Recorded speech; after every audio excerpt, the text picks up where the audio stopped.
കണ്ണൂരിൽ പ്രകൃതി വിരുദ്ധ പീഡനത്തിന് റിമാൻഡിൽ കഴിയുന്ന യുവതിക്കെതിരെ വീണ്ടും പോക്സോ കേസ്. ഈശ്വര, ഇനി എന്ത് ചെയ്യും? ആലോചിച്ചിട്ട് ഒരെത്തും പിടിയും കിട്ടുന്നില്ല.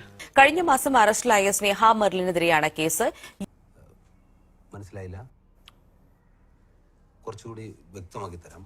യുവതിക്കെതിരായ കേസ് നേരത്തെ പ്രകൃതി വിരുദ്ധ പീഡനത്തിനിരയായ പെൺകുട്ടിയുടെ സഹോദരനെ ദുരുപയോഗം ചെയ്തതിനായിരുന്നു. നിനക്കതൊക്കെ എങ്ങനെയാ സാധിക്കും? ഇപ്പൊ എങ്ങനെയുണ്ടാ വൃത്തിയട്ടവനെ? പെൺകുട്ടികൾക്കൊപ്പം 15 വയസ്സുള്ള സഹോദരനെയും സ്നേഹ പീഡിപ്പിച്ചെന്നാണ് പോലീസ് പറയുന്നത്. ഇതിനകത്തൊരു പാമ്പ്. സ്നേഹയ്ക്കെതിരെ വീണ്ടും ഒരു പോക്സോ കേസ് കൂടി രജിസ്റ്റർ ചെയ്തിരിക്കുന്നു. ഇന്നത്തെ ദിവസം നിന്റെടാ. അതെല്ലേ ജിഷ, ഈ സ്നേഹ മെർലിൻ എന്ന് പറയുന്ന യുവതി വലിയ കുറ്റവാളിയാണ് എന്ന്, വലിയ ലൈംഗിക വൈകൃതം തന്നെ ഉള്ള ആളാണെന്ന് വ്യക്തമാക്കുന്നതാണ് പുതിയ കേസ്. അതവിടെ ഇരിക്കട്ടെ. അതിനു മുമ്പ് അവൻ എന്നോട് കാണിച്ച ചെറ്റത്തരത്തിന് ഈ കമ്മിറ്റി എന്നാ നടപടിയാ ഉണ്ടാക്കാൻ പോകുന്നതെന്ന് എനിക്കൊന്ന് അറിയണം. കാരണം കഴിഞ്ഞ മാസമാണ് ഈ യുവതിയെ പോലീസ് ഈ 12 വയസ്സുള്ള പെൺകുട്ടിയെ പ്രകൃതി വിരുദ്ധ പീഡനത്തിന് ഇരയാക്കിയ സംഭവവുമായി ബന്ധപ്പെട്ടുകൊണ്ട് പോക്സോ കേസ് ചുമത്തി അറസ്റ്റ് ചെയ്ത്.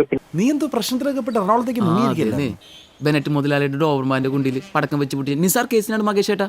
റിമാൻഡിൽ കഴിഞ്ഞു വരുന്നതിനിടയ്ക്കാണ് ഈ പുതിയ കേസ് കൂടി വരുന്നത്.